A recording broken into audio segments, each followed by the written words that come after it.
I've moved Wharerah into the back shop. Got it all sanded up. What I'm going to do is I'm going to put some plastic down here and mask it, and then I'm going to spray the inside of the hull with spar varnish. I've already done 3 coats on the inside of the hull. The first 3 coats I usually do with a brush. I like to use a brush because that way I can get in behind the ribs. It's a back-breaking job doing one of these boats with a brush, though, because you're bent over for probably 3 or 4 hours, and every time you hit a rib, you're going to get a run. So for a long time, I've been spraying the inside of dippies. I thought, while I'm at it, since the bottom is painted, I'll spray the outside of the hull too.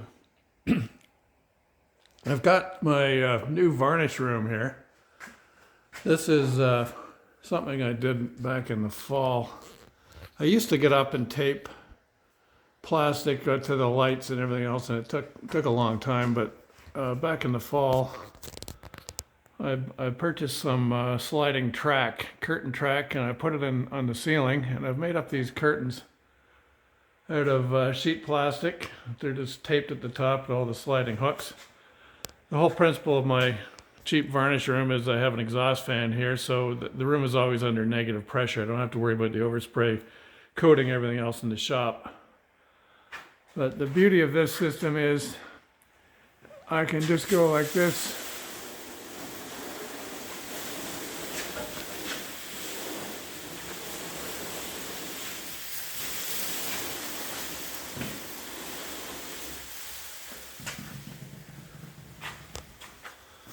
Pull the plastic in place, and I just put some old paint cans against the bottom to keep it from getting sucked in as the negative pressure happens from the fan. And I've got a side curtain here.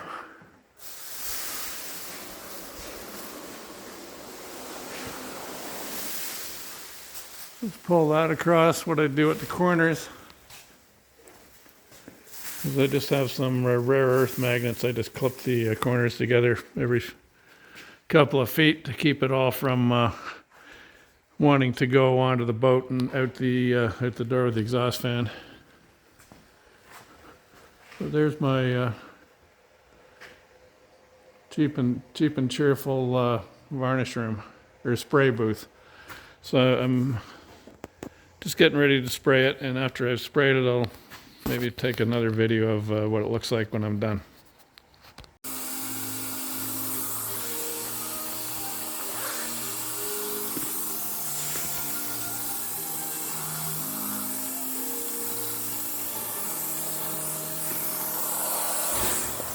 This is my full face respirator. I just use a face piece with filters in it. I found, though, after doing this for a while, your eyelashes and eyebrows get kind of sticky, so I like to cover my whole face.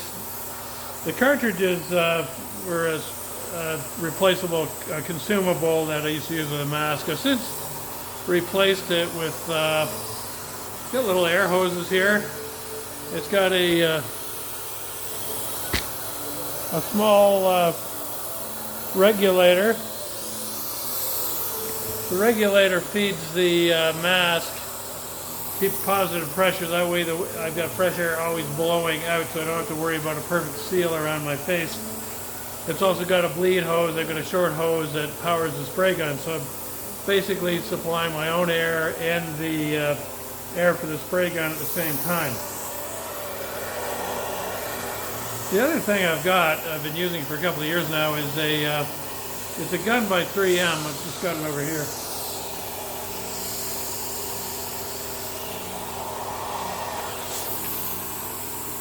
It's getting a little beat up, but they're a little pricey, but it's got these removable spray heads. These are consumable. They're I don't know, they're about $10 a piece. So what I do is I put a new one on, and I get a few coats out of it, and then they're very easy to clean. All I do is I used to use gallons of lacquer thinner cleaning the spray gun, and The beauty of this is I just have a little squirt gun full of lacquer thinner. I use about 3 ounces of lacquer thinner to clean the gun when I'm done. And I don't know, this thing wasn't cheap, but it's neither was a lacquer thinner. It's probably over $100 for a pail now. But anyway, I'm just getting ready to, I've already sprayed the boat once. It's been about, I had some lunch, did some reading. It's been about an hour and a half, I think, since I did it, maybe 2 hours. But I'm just getting ready to, it's something that none of the manufacturers will talk about, but I call it hot coating. A lot of people who varnish are aware of this. Hot coating is when the varnish is flashed off, it's not quite dry, but it's not wet. So what you're doing is you're incorporating a bit of a chemical bond with the new coat, and well, the previous coat has got a little stiffness to keep the thing from turning into a waterfall, hopefully. So anyway, I'm just going to go ahead and do that, and then I'll come back and get another video of the shine.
Spraying the second coat.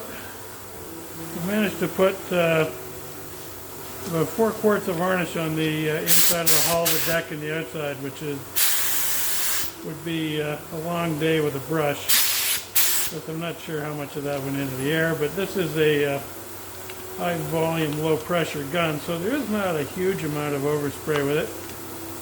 I just thought I'd go over how the beauty of these guns.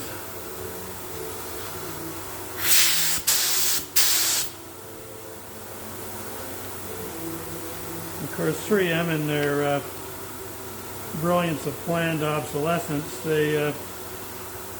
I bought this gun and I bought a bunch of these disposable liners that go in it, and a bunch of these tips. Of course, then they changed the design of the top part, and now the new cups don't fit this gun. So I'm using up what I've got. I've got quite a few. This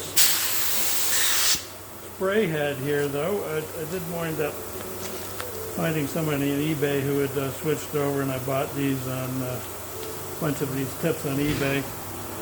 But eventually I'll probably have to buy the new gun. It's just I'm already using something that's disposable, and then it's already disposable plus obsolete. So thanks, 3M.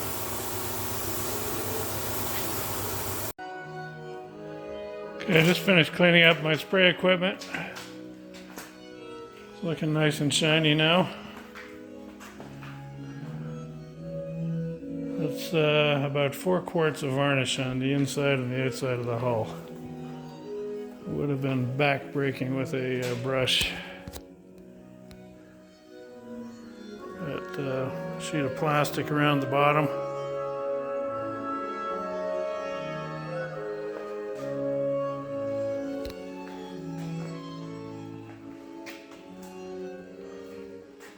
I'm not sure. I think I might give it one more sand and one more build-up coat. I'm not sure. I'll see how it looks in the morning. The most paint manufacturers, they mention film thickness, so I think I've got a pretty good film thickness on here, but I think probably a couple more coats and it'll last a lot longer. And at this point of the game, there's nothing to take out of it, so it's not really as big of a job as if 3 years down the road the engine had to come out and the device and all that stuff to do it. So it's going to go away before I touch anything.